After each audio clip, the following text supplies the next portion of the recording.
অনেক সময় দেখা যায় বাচ্চা পায়ে বৃদ্ধা আঙ্গুলে ভর দিয়ে হাঁটছে এবং পায়ের গোড়ালি ফ্লোর থেকে উপরে থাকছে, যেটাকে টু ওয়াকিং বলা হয়।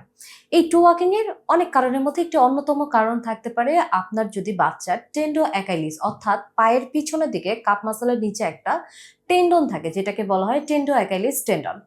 এই টেন্ডনে যদি টাইটনেস থাকে, অর্থাৎ যে বাচ্চা টু ওয়াকিং করে হাঁটে তাকে যদি পালপেশন করা যায়, ফিজিক্যাল এক্সামিনেশন মানে বাচ্চাটাকে নিয়ে যদি তার পায়ের পিছনে টেন্ডো অ্যাকাইলিসটা যদি পালপেশন করে যদি দেখা যায় যে এই বাচ্চার টিএ অর্থাৎ টেন্ডো অ্যাকাইলিসটা যদি টাইটনেস থাকে কিংবা কাপ মাসলের টাইটনেস থাকে, তখন কিন্তু সেই বাচ্চা পা টু ওয়াকিং করে হাঁটে।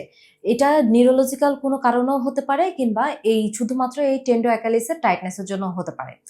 কিন্তু যদি দেখা যায় যে এই টেন্ডো অ্যাকাইলিসের কোনো সমস্যা নেই এবং বাচ্চা যখন আনমনে থাকছে তখন সে কিন্তু ঠিকই পা ফ্লোরের সাথে রেখে হাঁটছে, তখন বুঝতে হবে যে এটি বাচ্চার কোনো বিহেভিয়ার প্রবলেম।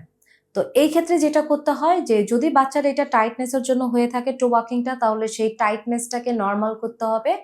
অর্থাৎ এখানে টেন্ডনের যে সমস্যাটা থাকে এবং মাসলের যে সমস্যাটা থাকে সেই সমস্যাটাকে সমাধান করতে হবে, যেটা একজন এক্সপার্ট আপনাকে সাহায্য করবে এটা নরমালাইজড করার জন্য, এবং টু ওয়াকিংটা তখন কিন্তু বাচ্চার নিউট্রাল পজিশনে চলে আসে।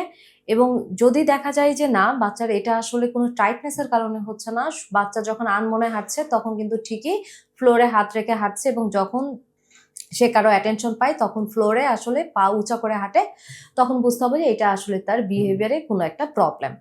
তাই বাচ্চার আসলে কোন সমস্যাটা সেটি দেখতে হবে এবং মনে রাখবেন টো ওয়াকিং কিন্তু সেরেব্রাল পালসিতে খুব বেশি দেখা যায়। তাই আপনার বাচ্চার টো ওয়াকিং কেন করছে সেটি আসলে আইডেন্টিফাই করতে হবে।